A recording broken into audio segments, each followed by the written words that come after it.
Hey, it's Dr. Sarah Satcher here, and thanks for tuning in for my Substack. And this month and part of February, we're talking about my new challenge that I'm presenting, which is GLP-1 Rehab. I've got a background as a rehab doctor, and I've had my own challenges with losing body fat for every decade that I can recall since I was in my 20s. I've had challenges with gaining weight and then trying to lose it and not really understanding what was happening until I was in my 30s when I was living in Chicago, when people started publishing research about what was going on with weight loss resistance. And ever since then, I've kept up with what's going on, and I'm going to share some of that with you. And the reason why I'm even talking about this, because this Substack is really focused on joint health and trying to bring back the health of the healthy joints. I'm talking about it because the metabolic health is directly tied to our joint health and how well we can move.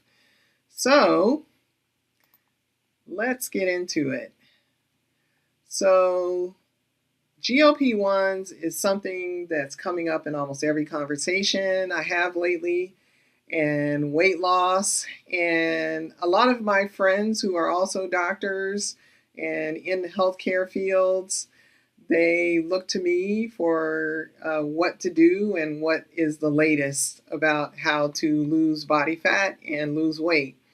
And many people have done the GLP-1s, and I've helped people to utilize the GLP-1s. However, despite what the drug companies were saying in the beginning and telling people that they needed to be on these certain medications like until they died, I recognized that it was efficient medication for helping people to lose weight.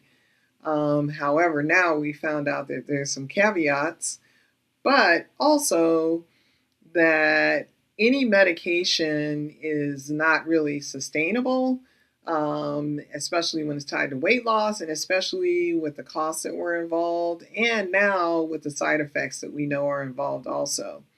So, what we want, or what I wanted several years ago when I started learning how to utilize these medications and how to prescribe them, was I wanted people to be able to wean off in 3 to 6 months and to be able to sustain either maintaining their weight loss or to continue losing weight, but on their own. So, why so many people feel confused and frustrated and even discouraged is because now that we've discovered the side effects and that it's actually working on hormones and the signaling, and it's complicated, but people are frustrated because when you look back a couple of decades and you look at our parents and grandparents, they didn't have these issues with weight gain. And yes, some of them were doing physical jobs, but the women weren't really moving that much and they weren't gaining weight. So what's changed? What has changed?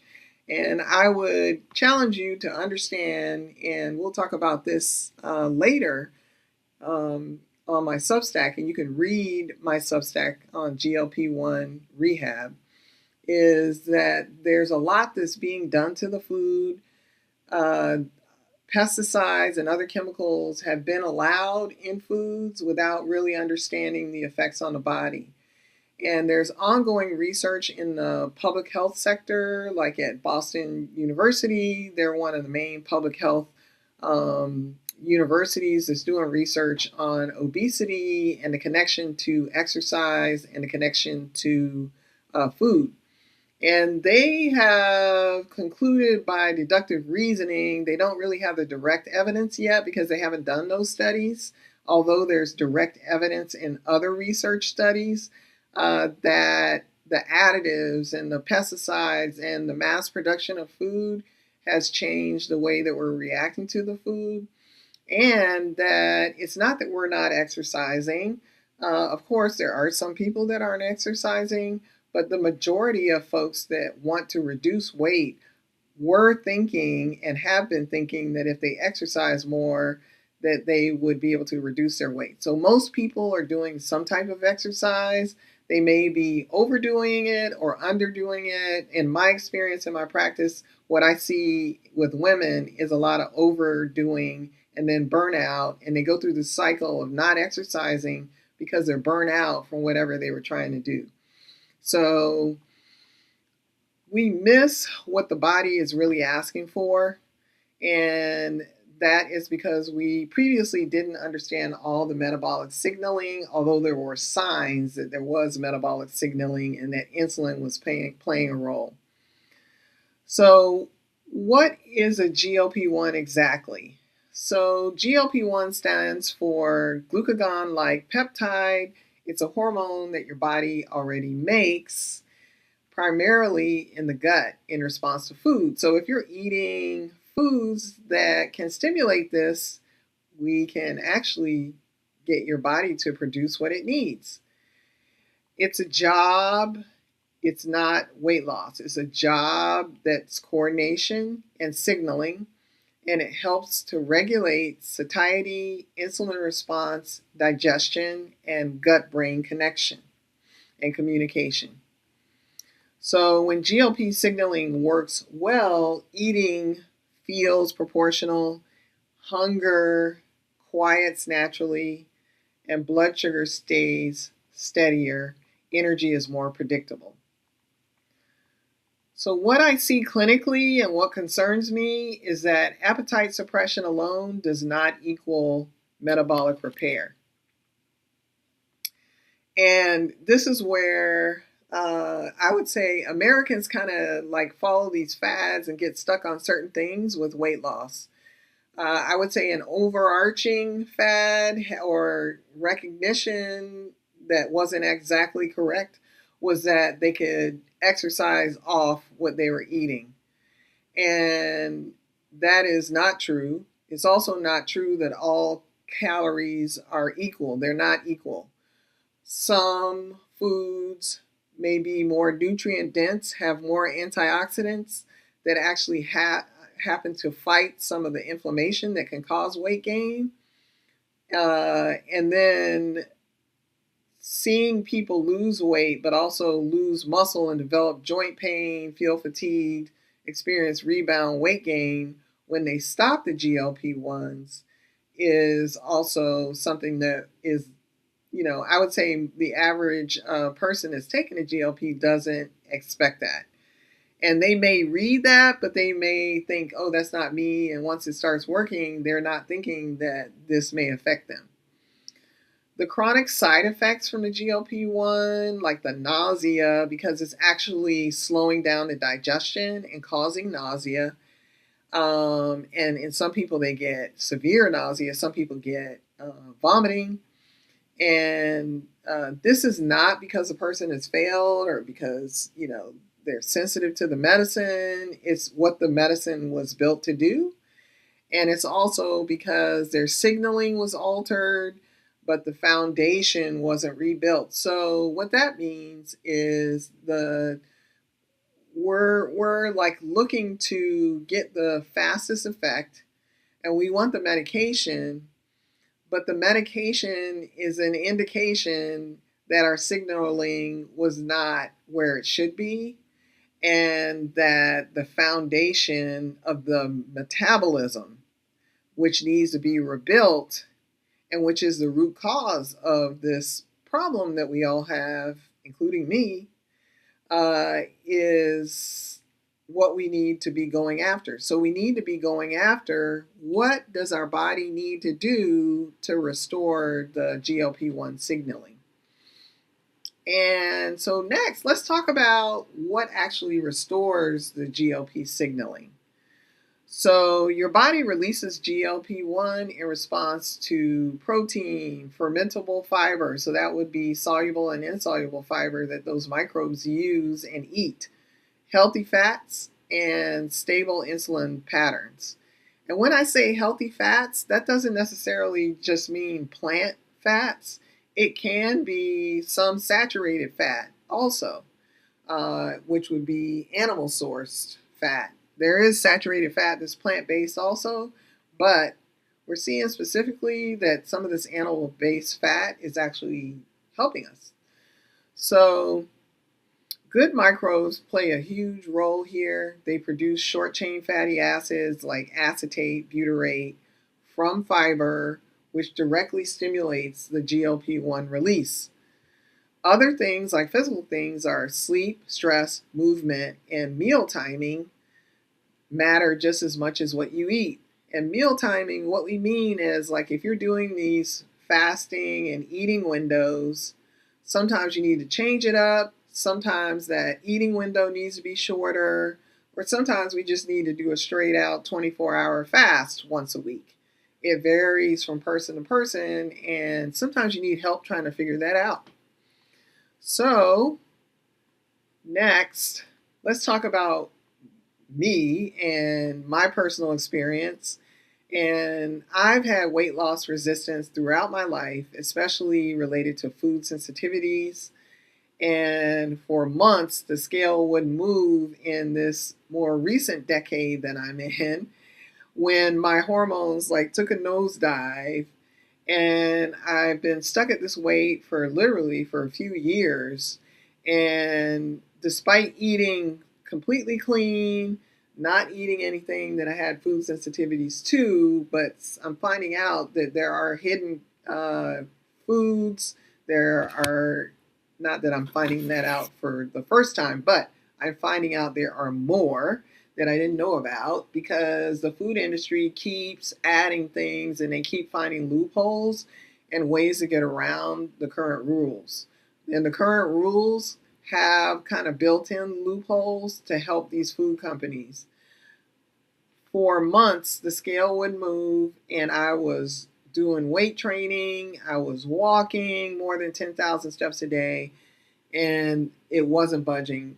I was getting more muscle mass, but then the fat mass wasn't budging. And what my goal was to reduce my visceral fat. The visceral fat is what's the destructive fat. That fat is making hormones that are causing insulin resistance. So finally, things shifted for me. And it wasn't eating less, it was eating differently. So eating more protein at breakfast has definitely helped me. Walking in the morning and after dinner if I can, weather permitting. Getting back into Pilates. I do a lot of movement. I do mat Pilates regularly. I do weight training. I walk and I do Stairmaster. Sometimes I do sprints. I run sprints. And I have a lot of stress with my work as a medical doctor, and that's been a chronic thing. So, but it's gotten tougher for my body to deal with it as I've gotten older. So, and also I've had chronic issues due to that stress with getting enough rest and sleep and just downtime. So I've put a focus on that. And I would say the Pilates, which is actually mind-body exercise because you're doing belly breathing and doing more breath work, have helped my body switch from that sympathetic to parasympathetic even more so. And I've been eating more antioxidants. I mean, eating cups of berries every day has helping me to get more natural antioxidants in. And as you age, the amount of antioxidants that you need, the requirement actually goes up a little bit. So the scale moved. I mean, it just, once I shifted to the Pilates and doing more breath work, the scale came down. And then now lately I've been working on my eating window and trying to shorten that. Also, not eating past a certain time in the evening, which in my profession, it can be really hard to do because basically you could end up eating missing meals, because we miss meals. We doctors are, our lifestyle is not so healthy, and we have habits that sometimes, even though I've worked on my habits and become way more holistic, um, it's still kind of like your default is a fallback on missing meals. So it's more important for my body that I eat a lot of vegetables, eat a lot of antioxidants. So I did this without GLP-1 medications, not because I'm against them, but because my body responded once the signals were right. So GLP-1 Rehab, which is the name of my program, is people coming off these medications will need some help adjusting. It's also for people that have weight loss resistance or fat loss resistance. I prefer to say fat loss, and because that's really what we're aiming for. And for people who have plateaued, they've changed a few things and they still haven't lost weight. And a lot of times this is because they don't understand the signaling that's going on. And there are little tweaks that can be made that will help. And this is also for people who want to get the benefits of understanding how GLP-1 works in the body without taking the medication. So therefore, boosting the amount they have in their body by making some of these changes that we're talking about. It's not anti-medication, because if you want to, maintain on medication, but maybe you want to maintain on a lower dose that's more sustainable for your budget, or maybe you're trying to wean off because of the side effects, and you want to wean down to a level where you don't have those chronic side effects. So rehab means restoring the body's ability to regulate itself. All right, so the work that we do inside of the Regenesis Insight membership, which is the overarching membership in my practice, is we help people understand their signals, rebuild metabolism, and make informed choices without extremes. And for those who want targeted support, I've also curated this GLP-1 rehab plan to support gut health and metabolic signaling. And through that, you can get access to the membership for the length of time of the program. And it's not so long. We get done in a couple of months. You don't need to force your body. You need to support it. And the reason why this is a succinct amount of time is because we're going to teach you the tools, and you will be able to master the tools. But these are tools that you're going to use the rest of your life, especially if you're eating food here in America. And I should say also that I've noticed that the chemical situation with pesticides is not devoid in the EU countries or in Europe. They are still, or they have in more recent years been using pesticides just in lower amounts. So we still have the same problem worldwide, and we're here to support your learning so that when you graduate from the program, that you understand the principles and you understand what to do no matter what your challenge is. And metabolic health isn't about control. It's about coordinating and synchronizing your hormones and your neurotransmitters and getting them at optimal levels. When your body feels safe, it will let go of and release the fat. I don't like to say lose the fat, because then if you lose something, you might re-find it. So, all right. Thank you for joining. And if you like this topic in January and February, go ahead and subscribe. A paid subscription will get you access to everything I offer here. And thank you for joining.